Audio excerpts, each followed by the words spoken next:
Avui us obrim les portes de casa nostra a l'espai patrimonial de la Central, des d'on any rere any fem difusió i posem en valor l'extraordinari patrimoni hidroelèctric del que gaudim al nostre territori. El que hem vist fins ara tenia com a objectiu la construcció d'aquest gran centre de producció d'electricitat. Per entendre la importància d'aquesta instal·lació, us proposem conèixer el seu entorn. Tremp va rebre un gran impuls econòmic gràcies a l'arribada de milers de treballadors que vingueren a treballar en les obres de la central. Els trampolins i trampolines es van posar al dia i van obrir multitud de comerços per abastir la demanda de productes més bàsics.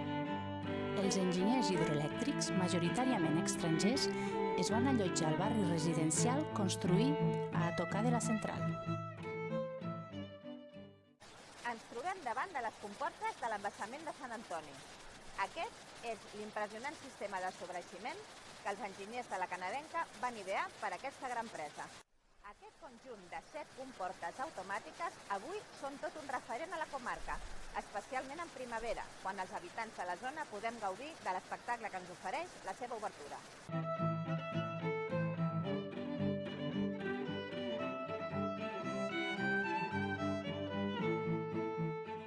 De la presa arrenquen dues tuberies que alimenten les turbines.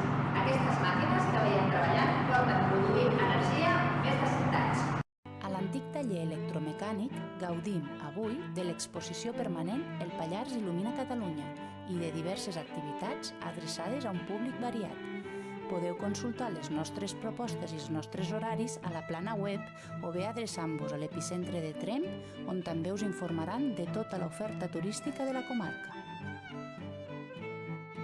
Després de moure les turbines de Talarn, l'aigua continua el seu viatge de llum a través del canal de Gavet. Si voleu conèixer aquesta part de la història, us esperem a la propera etapa del nostre itinerari, que dedicarem al canal i la central de Gavet.